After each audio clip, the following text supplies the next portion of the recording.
S'ils l'ont fait, pourquoi pas vous? Salut à toutes et tous, c'est Yassine Scali et bienvenue dans la tête d'un CEO, le podcast qui vous inspire à entreprendre. Depuis 5 ans, je vous propose de faire un petit tour dans la tête de un ou une entrepreneur chaque semaine pour justement s'inspirer de leur état d'esprit et de leur parcours. Mon objectif, il est hyper simple, c'est voir un maximum de personnes se lancer, entreprendre et miser sur elles. On sort une interview tous les lundis, donc n'hésitez pas à vous abonner dès maintenant. Et pour nous soutenir, ça vous prend 30 petites secondes. Je vous demande de nous laisser une note et un commentaire sur les plateformes d'écoute de votre choix. Encore une fois, un grand merci de nous écouter et n'oubliez pas, s'ils l'ont fait, pourquoi pas vous? Bonne écoute à toutes et tous. Moi, en fait, le fait d'être entrepreneur, c'est même pas quelque chose qui était dans l'équation. C'était pas du tout dans mon scope. Mais je crois que ça s'est fait assez naturellement. Notamment, j'aime bien dire ça parce que c'est vraiment une vérité. Je me suis beaucoup écoutée. Je suis arrivée dans le monde de l'entreprise. Ce que je faisais, je créais des choses, je prenais des initiatives et finalement, je faisais toujours plus que ce qu'on me demandait. Et j'adorais faire ça en réalité. Donc ouais, les patrons étaient super contents. J'allais dire, t'avais le retour de bâton escompté. T'avais les applauses que tu méritais. J'étais adorée par mes patrons à l'époque parce que justement, je faisais un peu de l'intrapreneuriat. Je sais pas si on peut dire ça parce que j'avais pas ce rôle attitré dans les boîtes, mais j'aime bien sortir de mes scopes. Et je pense que l'entrepreneur, c'est déjà ça. C'est quelqu'un qui va sortir d'un système pour aller faire autre chose, mais avec ses codes, avec son système, avec sa façon de voir ou de régler un problème. Et ça, finalement, je l'avais toujours. Alors, est-ce que c'est lié à mon éducation ? Non, parce que j'ai une éducation où on m'avait toujours dit que la sécurité, c'était ce qui était plus important. Or, la sécurité dans notre société, c'est d'avoir un job, d'avoir un salaire fixe. Et il faut être très content avec ça. Donc moi, je suis rentrée dans ce moule-là, mais à chaque fois, je me suis rendu compte que ça me suffisait pas et je me levais et je partais. Ce qui était pas très bien vu, ni dans ma famille, ni dans la société. Un peu toujours, ouais, qu'est-ce que tu vas faire? Ouais, qu'est-ce que ça va t'apporter? Donc l'entrepreneuriat, c'est arrivé... Alors, par un concours de circonstances, parce que moi, je me suis lancée très vite dans la tendance du marketing mobile, publicité mobile. Okay. Donc, en fait, tout ce qui était lié à des technologies de programmatique qui étaient automatisées, la diffusion d'annonces, si tu veux, sur le web de manière automatisée, avec de la data de manière sophistiquée, c'est arrivé dans le monde du mobile au moment où tout le monde commençait à avoir des smartphones. Donc, ce marché était absolument huge. Il y avait très peu de personnes positionnées dessus.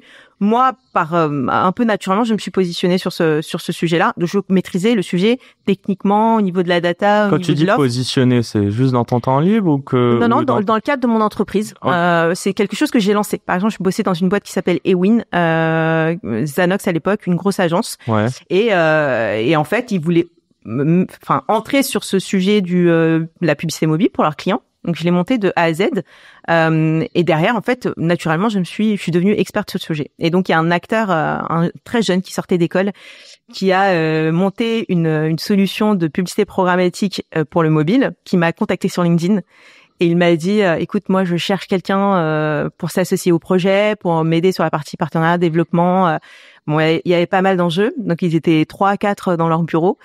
Et j'ai commencé à bosser avec lui en consultante pendant 2-3 mois et tous les jours je l'observais et c'est là moi j'ai rencontré en fait le monde des startups, de l'entrepreneuriat et je me suis dit mais attends ma place elle est clairement là mais peut-être pas pour bosser avec lui ou pour lui. Je peux faire la même chose de mon côté avec tout ce que je sais et toutes les solutions, tout ce que je entrevois. Tu sais que depuis tout à l'heure, il y a cette question qui me trotte où je suis en mode, elle a été où la limite? J'ai l'impression presque que tu as été entrepreneur sans le calculer. Au bout d'un moment, tu t'es lancé et tu dis, ah ok, en fait, tu es entrepreneur. Ouais, Et j'allais te dire justement, est-ce que t'as pas le seum quand tu es intrapreneur, que tu lances des projets pour une agence et que c'est l'agence qui se fait, excuse-moi de l'expression, les couilles en or sur ta matière grise. Clairement. Et en fait, c'est pas ça qui t'a mis la limite. C'est vraiment de bosser avec ce mec qui t'a reach out et qui, est-ce que dans tout ça, c'est une manière de mettre de la lumière sur une partie de ta valeur que toi, tu ne voyais pas encore? Clairement. Et encore une fois, c'est savoir s'écouter, c'est-à-dire transgresser, entre guillemets, je sais pas si c'est le mot qu'il faut utiliser pour te dire, en fait, je suis dans un système qui roule bien, en plus, je suis reconnue, je gagne plutôt bien ma vie. En fait, je vais transgresser tous ces codes de la vie parfaite, entre guillemets, professionnelle, pour aller faire autre chose qui te met en plus à risque. Peut-on transgresser si on travaille pour la sécurité dont tu as parlé de tes parents, par exemple, et celle de la société. Écoute, d'un point de vue, je vais dire normalité, c'est de la transgression. De mon point de vue, ça a été plutôt quelque chose de positif. Alors, faudrait trouver le mot positif pour parler de transgression. Oser, l'audace. Je sais pas, challenger, ne serait-ce que tout ce que tu vois autour de toi. C'est ça. C'est questionner, quoi. C'est questionner, c'est aller tenter des choses là où on t'attend pas, là où tu ne sais pas. Tu sais pas où est-ce que ça va te mener, est-ce que ça va fonctionner, pas fonctionner. Et en plus, tu quittes quelque chose. C'est ça, en fait, qui est entre guillemets difficile pour la plupart des gens, c'est de quitter un confort pour aller dans quelque chose qui te demande de reconstruire tout depuis le départ. Mais la vérité, c'est que tu quittais un inconfort, en fait, non? Et quand je dis un inconfort, c'est que pour beaucoup de personnes, je suis sûr que tu gagnais bien ta vie et que t'étais, tu vois, reconnu par tes boss et tout. Mais tu voulais plus. C'était pas ça qui te rendait heureuse. Ça, c'est vrai. C'est là où c'est intéressant d'arriver sur ça. C'est que, en fait, d'un point de vue matériel, extérieur, c'est effectivement quelque chose qui suffit pas. Et c'est là où tu te dis, bah, je vais m'écouter, je vais faire quelque chose qui m'appelle, quelque part. Parce que cette rencontre, finalement, c'était un révélateur. Il y avait certainement ça déjà en moi et je me suis dit, mais en fait, hop, je vais accélérer et puis je vais aller vraiment vers quelque chose que j'ai envie de faire, c'est-à-dire le faire par moi-même. Et j'ai plein de choses à créer. Et l'autre chose qui est intéressante en parallèle, aussi l'alignement des planètes, c'est que je bossais en tant que consultante pour un acteur qui était l'équivalent de Fiverr en France. Freelance. Ouais, exactement. Et donc en fait, c'est des compétences qui sont mises à disposition sur une plateforme et toi en fait tu peux les acheter. Donc les louer. Alors tu peux T'achètes acheter pas les freelances. Non, t'achètes leurs compétences ou leur mission pour quelque chose de déterminé. Et quand il a lancé la plateforme, il avait besoin de la nurturer en fait avec des freelances et il m'a dit tu sais quoi, toi qui fais de l'acquisition depuis je ne sais pas combien de temps, fais-le pour aller chercher des gens. Et franchement pour connaître en conseil, ça tu le faisais en conseil. Ouais, j'étais en consultance, je montais en fait toute l'infrastructure pour monter des campagnes d'acquisition, traquer les données, etc. Et donc quand j'ai commencé à étudier le sujet d'aller faire de l'acquisition de personnes, je me suis pris un mur en fait parce que il y a aucun outil qui me permettait de le faire correctement et c'était dur. Et moi qui avais 5-6 ans d'expérience sur le sujet, j'étais face à des limites et c'est là que j'ai commencé à creuser. Je suis allée voir les acteurs du recrutement.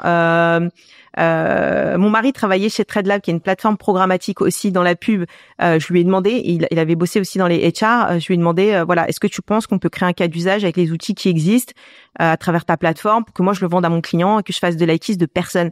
Et en fait, quand tu fais de l'acquise de personnes, déjà les intentions sont pas les mêmes que d'acheter un produit. Okay. Donc il faut que tu adaptes le message, les variables que tu mets dans une annonce sont différentes, les ciblages sont différents. Tu vois par exemple si tu as une plateforme de publicité programmatique dans laquelle je peux acheter des datas, tu mets les datas dedans, il y a un ciblage qui se fait, je te simplifie le truc. Ouais, non, c'est en gros, lui, il est CSP+, il est père de famille. Tu vois, en fait, les variables qui ont été construites jusque maintenant, elles étaient vachement orientées sur un profil d'acheteur. Sur un profil, pas des skills, en fait. Et pas du tout des skills. Ouais, okay. Alors que t'as énormément de données autour des skills des personnes qui sont inexploitées à ce moment-là.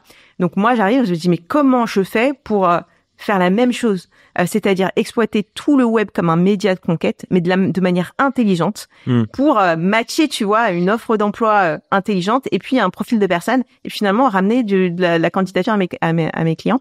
Et donc ça, c'est un marché où finalement qu'on a réussi à craquer avec Golden. C'est un marché, ouais. C'est un marché, ouais. En tout cas, c'est un petit marché. Je vais pas te mentir. Non, mais ça a marché. Je veux dire le fait que tu ailles cibler en fait des personnes et que tu ailles les ramener. Ok. Tout de suite. Et ça a marché, ouais. Ça... Et dans tout ça, parce que je pense que t'en parlais justement.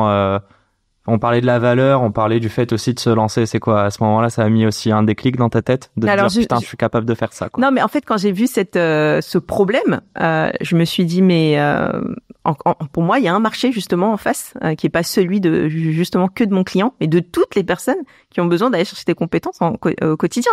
Là où tous les 4 matins sur Le Monde et compagnie, t'as pénurie de talent, j'arrive pas à trouver telle compétence. Ok, mais les gens sont là. Donc toi, t'as craqué le truc. Quoi. À ce moment-là, tu te dis ça. En tout cas, avec cette solution, on est arrivé et ça a pris tout de suite parce que ça répondait à une friction qu'il y avait sur un marché.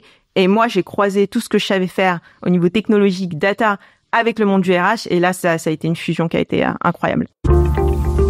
C'est la fin de cet épisode. S'il vous a plu, prenez 30 secondes pour nous laisser un commentaire et une note sur la plateforme d'écoute de votre choix. On On a encore des dizaines d'épisodes en stock. Donc je vous laisse fouiller. Et d'ici là, n'oubliez pas, s'ils l'ont fait, pourquoi pas vous? Encore une fois, un grand merci de nous avoir écoutés et à très vite pour un nouvel épisode. Ciao.